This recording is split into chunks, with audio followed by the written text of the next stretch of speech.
Hello friends, welcome to the new video. आज हमारे इस वीडियो में हम chapter number 3 pair of linear equations in two variable की एक्सरसाइज 3.1 के क्वेश्चन नंबर 1 का पार्ट नंबर 2 देखेंगे।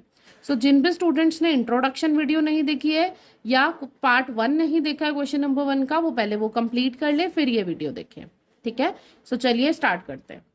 Second part says 5 pencils and 7 pens together cost ₹50. Whereas 7 pencils and 5 pens together cost ₹46. Find the cost of 1 pencil and that of 1 pen. अब आपको क्या करना है, पहले तो आपको two linear equations find out करनी है, बनानी है, और फिर उसके बाद ग्राफिकल मेथड से आपको उनका सॉल्यूशन भी फाइंड आउट करना है। ठीक है, जब भी इस टाइप के क्वेश्चंस होते हैं तो हमें सबसे पहले क्या करना पड़ता है, एज्यूम करते हैं। क्या एज्यूम करेंगे, let the cost of 1 pencil is ₹X and the cost of 1 pen is ₹Y. Okay, ठीक है। according to question 5 pencils and 7 pens की कॉस्ट कितनी है, ₹50। 5 pencils यानी कि 5X प्लस 7 pens यानी कि 7Y, इन दोनों की कॉस्ट मिलाकर कितनी है, ₹50। ये हो गई आपकी इक्वेशन नंबर 1। अब ऐसे ही सेकंड इक्वेशन क्या है, 7 pencils and 5 pens। 7 pencils यानी 7X एंड 5 pens यानी कि 5Y, इन दोनों की कॉस्ट मिलाकर कितनी है, ₹46। ये हो गई आपकी इक्वेशन नंबर 2। अभी हमने लीनियर इक्वेशंस फॉर्म कर दी। अब हमें इनका ग्राफिकल रिप्रेजेंटेशन करना है, उसके लिए हमें एक्स और वैल्यूज वाई की डिफरेंट वैल्यूज चाहिए। वो कैसे बनेगी, एक्स और वाई के लिए आप टेबल प्लॉट कर लीजिए। ठीक है, अब मिनिमम हमें टू वैल्यूज तो चाहिए ही चाहिए एक्स और वाई की। पहले फर्स्ट इक्वेशन की बात करें तो 5X plus 7Y is equals to 50। अब आपको ये ध्यान रखना है कि आप x की जो भी वैल्यू पुट करें उससे y की जो वैल्यू है वो फ्रैक्शन में ना आए। ठीक है, वो कोई भी इंटीजर हो, पॉजिटिव चाहे इंटीजर, उससे कोई इफेक्ट नहीं पड़ता, बट वो फ्रैक्शन नहीं होना चाहिए। ठीक है, सपोज हम क्या करते हैं, सबसे पहले आप चेक करिए, अगर आप y is equals to 0 put करते हैं तो x की वैल्यू क्या बनेगी, y is equals to 0 put करने से ये 0 बन गया। आपकी इक्वेशन बनी 5x इज इक्वल्स टू 50 या x इज इक्वल्स टू 10। 5 1 जा 5, 5 0 जा 0। x की वैल्यू बनी 10। ठीक है, अब आप देखिए और कौन सी वैल्यू आप इसमें पुट कर सकते हैं जिससे कि आपकी इक्वेशन में दूसरे वेरिएबल की वैल्यू फ्रैक्शन ना बने। बस इतना ही हमें ध्यान रखना पड़ता है कि दूसरी वैल्यू फ्रैक्शन नहीं बने। अब हम क्या करते हैं, x की जगह अगर आप 3 पुट करेंगे तो 5 3 जा 15, 50 माइनस 15 विल बी 35, जो कि 7 से कट हो जाएगा। ठीक है, तो x is equals to 3 put करते हैं। x is equals to 3 put करने से 3 5 जा 15 plus 7y is equals to 50, 7y is equals to 50 minus 15 is 35 and y is equals to 5। तो y की वैल्यू क्या आ गई, 5 आ गई। ठीक है, अब ऐसे ही सेकेंड इक्वेशन देखते हैं। अब सेकेंड इक्वेशन क्या है हमारी, 7x plus 5y is equals to 46। अब यहाँ पर भी हम x और y के लिए पहले टेबल बना लेते हैं। मिनिमम 2 वैल्यूज हमें चाहिए ही चाहिए। अब आप ध्यान से देखिए, x की आप ऐसी वैल्यू कौन से पुट करेंगे जिससे y की वैल्यू एक इंटीजर आ जाए। ठीक है, अगर आप यहाँ पर x इक्वल्स टू 3 पुट करते हैं, 7 3 जा 21, 21 माइनस करेंगे तो 25, जो इजीली कट हो जाएगा। ठीक है, तो हम x is equals to 3 put करेंगे। When x is equals to 3, then 7 3 are 21 plus 5y is equals to 46. So 5y is equals to 46 minus 21, that is 25. Yeah, 5y is equals to 25. 5 1 are 5, 5 5 are 25, तो y की value कितनी आ गई, 5। ठीक है, अब देखिए x की वैल्यू और क्या पुट कर सकते हैं। अगर आप x इक्वल्स टू 1 पुट करते हैं, ये क्या बन जाएगा, 7 1 जा 7, 5y is equals to 46 minus 7 will be 39। 39 5 से डिवाइड नहीं हो पाएगा। अब हम क्या पुट कर सकते हैं, x is equals to 8 put करके देखते हैं।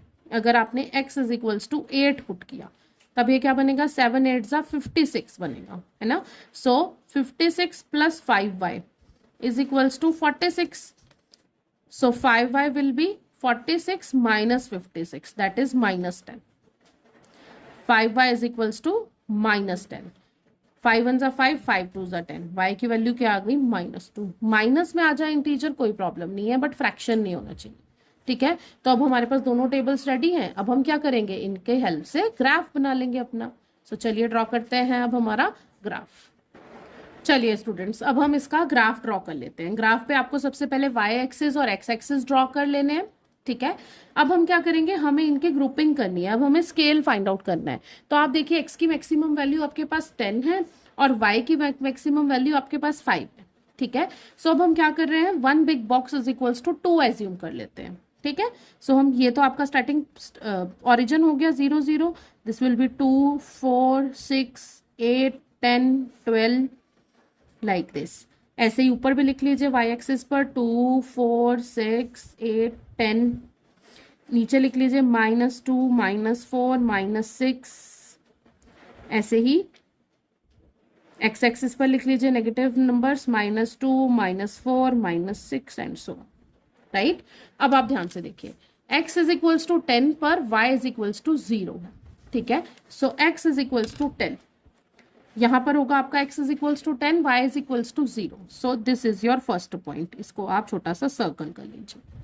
Second is x is equals to 3 and y is equals to 5। x axis पर 3 कहां पर होगा, 2 और 4 के मिडल में, और y इज इक्वल्स टू 5 कहां होगा, 4 और 6 के बीच में। सो आप यहां पर देखिए 5 हो गया आपका ये। This is your second point. अब आप इन दोनों पॉइंट्स को ज्वाइन करती हुई लाइन ड्रॉ कर दीजिए। ठीक है, और ये लाइन आपको बिल्कुल ध्यान से ही ड्रॉ करनी है, कुछ भी गड़बड़ नहीं होनी चाहिए, like this. Right everybody, so ये आपकी इक्वेशन है कौन सी, 5x plus 7y is equals to 51। Right everybody, this one. अब ऐसे ही हम सेकेंड पॉइंट्स प्लॉट कर लेते हैं सेकेंड इक्वेशन के लिए। x is equals to 3 and y is equals to 5। x equals to 3 आपका कहाँ होगा, 2 और 4 के बीच में। This is x equals to 3 and y is equals to 5। Again ये तो सेम ही नंबर्स है, y इक्वल्स टू 5 भी आपका यही नंबर होगा। So this is your first point. ऐसे ही x is equals to 8, x is equals to 8 this and y is equals to -2 is this.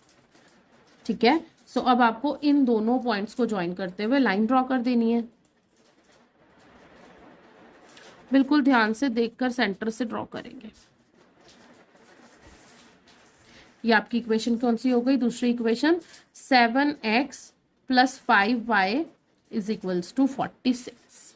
ठीक है, अब आप देखिए, जहां पर भी आपकी इन दोनों लाइंस ने आपस में कट किया है, वही आपके x और y की वैल्यूज है, वही आपका इस इन इक्वेशंस का सॉल्यूशन। तो इसी पॉइंट पर कट किया है ना, तो अब आप इसके कोऑर्डिनेट्स देख लीजिए क्या है, x एक्सिस पर 3 और y एक्सिस पर 5। That means 3,5 is the solution of this equation. ठीक है, सो अब आप इसको अपनी आंसर लाइन में लिख लीजिए।